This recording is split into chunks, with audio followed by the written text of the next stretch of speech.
प्यारे विद्यार्थियों, मैं आपको पुनः स्मरण कराना चाहूँगा। हमारे देश में प्रतिवर्ष हिंदी दिवस 14 सितंबर को मनाया जाता है। हिंदी दिवस पर हम हिंदी के बारे में चर्चा करते हैं, बातचीत करते हैं, उपयोगिता के बारे में। और हिंदी भाषा की लिपि है वो देवनागरी लिपि है। अब हम आगे द्वादशी कक्षा के अंदर अनिवार्य हिंदी में पद परिचय से संबंधित 2 अंकों का एक प्रश्न आता है। उसको हमें आज के ऑनलाइन अध्ययन के अंदर ले रहे हैं। विद्यार्थियों, पद परिचय आपके सर्वनाम, संज्ञा, विशेषण, क्रिया और अव्यय, इन्हें से संबंधित आपके एक प्रश्न पद परिचय का आता है, जिसमें आज हम सर्वनाम के पद परिचय को समझेंगे। विगत कक्षाओं में आपने सर्वनाम की पहचान, परिभाषा, उदाहरण खूब अच्छे से समझे हैं। विस्मृति हो जाना मनुष्य के स्वभाव के अंदर है।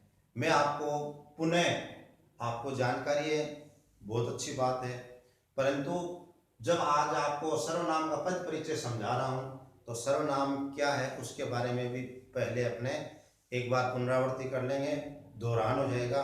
तो वो हमारे सुषुप्त अवस्था में है, तो जागृत अवस्था में सर्वनाम की पहचान, जानकारी, भेद हमारे वापस से ध्यान में आ जाएंगे। इसके अंदर आपके जो सर्वनाम का पद परिचय समझेंगे उससे पहले पद परिचय क्या है। वाक्य में प्रयुक्त शब्दों का, सार्थक शब्दों के समूह को वाक्य कहते हैं। और एक वाक्य के अंदर जरूर शब्द होंगे, तो वो शब्द है उनका व्याकरण की दृष्टि से बताना ही आपका पद परिचय कहलाता है। विद्यार्थियों, इसके अंदर आपके परीक्षा में पद परिचय से संबंधित है पद व्याख्या, पदान्वय, इन शब्दों से संबंधित भी प्रश्न आ जाए तो भी आपको ये ध्यान रखना है कि ये पद परिचय के 2 अन्य नाम हैं। सर्वनाम का पद परिचय करते समय आपको सर्वनाम के प्रकार, उसका लिंग, वचन और कारक, और आप आगे बताना चाहो तो कर्ता का क्रिया से संबंध, ये भी आप बता सकते हैं।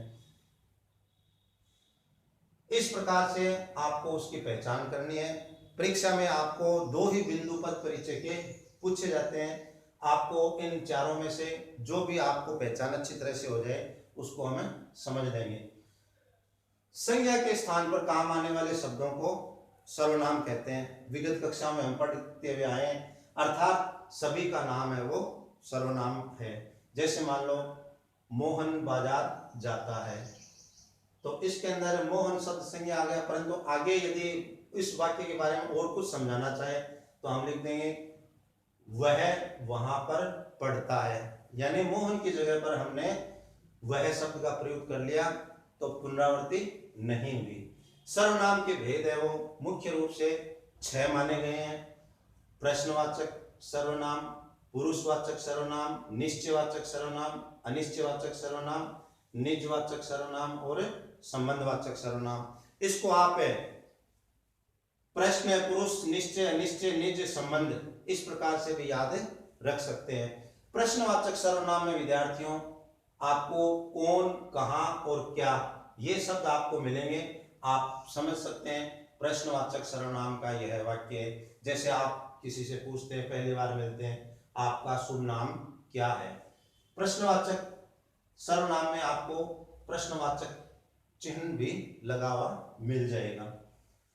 पुरुषवाचक सर्वनाम के अंदर, जिसके अंदर कर्ता पुरुष के लिए प्रयुक्त करता है, जिसके अंदर स्त्री और पुरुष दोनों ही संबोधन आ जाएंगे।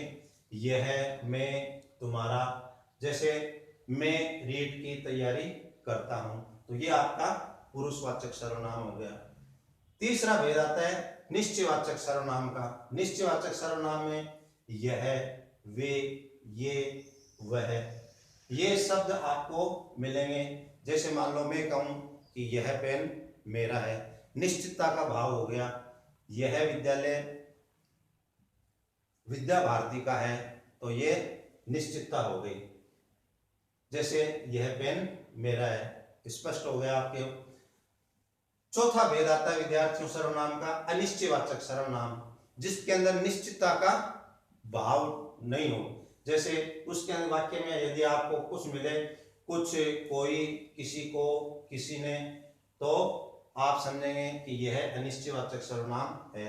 जैसे कक्ष में अध्ययन चल रहा है और बाहर सड़क पर कोई गीत गुनगुना रहा है, तो हम बातचीत करते हैं कि कोई गा रहा है।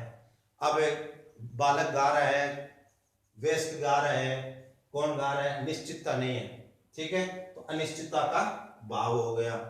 या आप किसी से कहते हैं मुझे कुछ धन दीजिए, अब कुछ में आपको 100 रुपये भी दे सकता है, 50 रुपये भी दे सकता है, 1000 भी दे सकता है, निश्चितता नहीं है। निजवाचक सर्वनाम में आपको अपने आप, स्वयं और खुद, ये शब्द आपको मिलेंगे। जैसे कोई बालक कहता है मैं अपने आप ही पढ़ता हूं, तो आपको विद्यार्थियों ये निजवाचक सर्वनाम का भेद हो गया।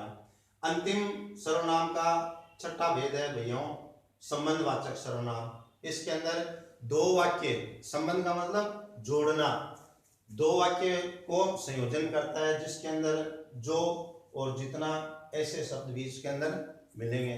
उदाहरण के लिए, जो सोएगा सो खोएगा। जो सोया रहता है तो वो अपना अमूल्य समय है उसको बर्बाद करेगा। या जो जितना बोएगा उतना ही काटेगा, जितना गुड़ डालोगे उतना ही मीठा होगा। इस तरह से विद्यार्थियों सर्वनाम का पद परिचय हम समझते हुए ध्यान से इन बातों का ध्यान रखेंगे। यदि हम परीक्षा के अंदर गंभीरता से और हमारे बुद्धि चातुर्य का परिचय देते हुए पद परिचय से संबंधित प्रश्न को हल करेंगे, तो मेरा विश्वास है आपके 2 अंक परीक्षक को काटने के लिए विचार करना पड़ेगा कि कहाँ इसके अंक में काटूं। आगे के ऑनलाइन शिक्षण कार्य के अंदर अपने बचे हुए जो भाग हैं उनके बारे में भी अपने